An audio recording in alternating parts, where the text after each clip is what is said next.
At 2:17 a.m., Daniel Carter woke to a faint vibration under his pillow.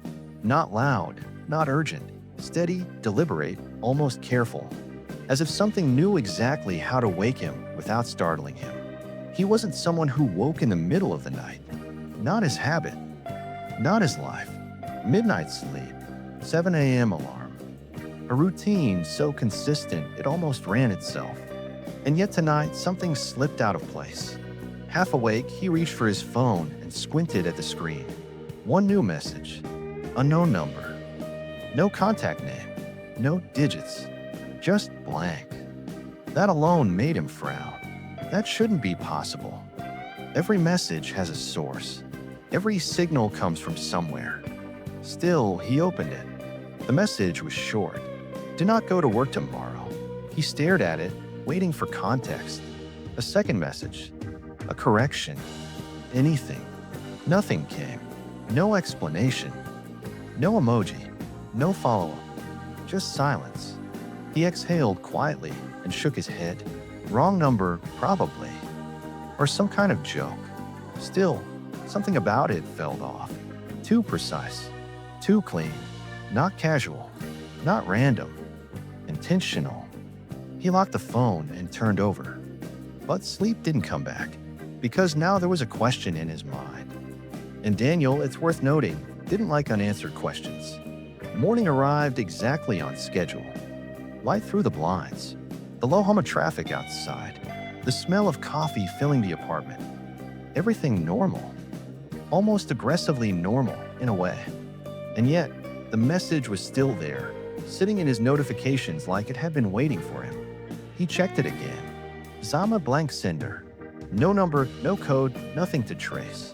That didn't make sense. He went through his call history, message logs, settings. Nothing. It was as if the message existed without origin. He didn't like that. He got dressed, moved through his routine, but his thoughts kept circling back. At 8:32 a.m., just as he was putting on his jacket, the phone buzzed again. Same thread. Another message appeared. I'm you. 24-hour. S ahead. Daniel froze, then let out a short, sharp laugh. Not because it was funny, but because it was ridiculous. Someone had to be messing with him. There was no other explanation. And still, the feeling didn't match the logic. Beneath the surface reasoning, something quiet and uneasy was growing. Something wasn't lining up. He decided to ignore it. That was the rational move. Don't engage. Don't react. Just continue. So he left the apartment, locked the door, and stepped into the familiar rhythm of the city. Same route, same faces, same sounds. Grounded. Real. At exactly 9:40 a.m., his phone buzzed again. He almost didn't check it. Almost. But curiosity has a way of slipping past logic. He looked. Your boss is about to call you in. Daniel stopped walking. A second later, the office door opened. Hey, Daniel, got a minute? Same tone. Same timing. Inside the office, something felt slightly off. Not enough to explain, just enough to notice. His boss smiled. Nothing bad. Actually, I got something interesting for you. Daniel didn't interrupt. He just listened. A new position. More responsibility. Better pay. Everything he had been working toward. Every word lined up with what he had just read. His phone buzzed again in his pocket. He didn't need to check it. Say no. His boss leaned forward slightly. So, what do you think? Daniel's mind split in two. One side, logical, grounded, dismissive. This is impossible. Ignore it. The other, quieter, heavier. What if it's real? What if this is a warning? The silence stretched longer than it should have. Then Daniel spoke. I'll take it. For a while, everything felt right. Promotion, higher salary, recognition, movement, progress. The kind of forward momentum that makes everything else feel justified. The messages faded into the background, almost forgotten. But the job wasn't what he expected. It demanded more time, more decisions, more responsibility than he had anticipated. The kind that doesn't stay at work, it follows you home, into your evenings, into your thoughts, into your sleep. At first, it felt like growth, like pressure shaping something stronger. But slowly, almost invisibly, it began to feel like something else. Wait, days blurred into weeks. Meals became optional. Sleep became inconsistent. And the sense of control he relied on began to slip, quietly, in small ways. 2 weeks later, at exactly 2:17 a.m., his phone buzzed again. This time, he was awake instantly. No confusion, no hesitation, just anticipation. He grabbed the phone. Same empty sender. Same thread. You shouldn't have said yes. Daniel sat up. His chest tightened. Another message appeared. It's too late for me. His throat went dry. But not for you. He swallowed, trying to steady his breathing. Tomorrow, you're going to make a decision. Yes. Malt one. You won't think it matters. But it will. Daniel stared at the screen, each line pressing deeper into his thoughts. Someone will die because of it. He didn't sleep that night. But every scenario ran through his mind. Every possible choice. Every outcome. But that was the problem. It wasn't going to be a big decision. It wouldn't be obvious. It would be small. Something he might not even notice. Which, if you think about it, makes it worse. The next day felt wrong from the very beginning. Not dramatically. Not obviously. Just slightly off. Like something in the air had shifted. Every action felt heavier. Every choice carried weight. He questioned everything. Emails, approvals, conversations, even simple responses felt dangerous. Was this the decision or something smaller? Something invisible? That thought stayed with him. Because if it was small, he wouldn't see it coming. At 3:12 p.m., he got a call. Routine, familiar. A simple approval request. Something he had handled dozens of times before. No risk, no warning signs. Just another task. He paused, just for a second. That second stretched longer than it should have.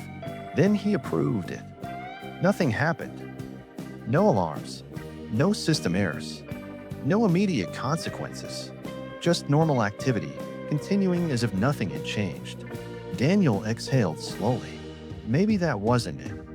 Maybe he had avoided it. Maybe the warning had worked. Maybe this was over. That night, he almost believed that. Almost. At 2:17 a.m., his phone buzzed again. He didn't want to look. But he did. You didn't listen. His chest tightened. Another message. You thought it was small. His hands began to shake. You thought it didn't matter. His breathing grew shallow. It always feels small. Then the phone rang. Unknown number. He answered. Silence for a moment. Then a calm, professional voice. I'm calling regarding an incident earlier today. Daniel's grip tightened. There was a system failure triggered by a miscalculation. His heart started pounding. It caused a chain reaction. He closed his eyes. There was a casualty. Silence followed. Heavy. Final. Daniel didn't ask. Who? He didn't need details.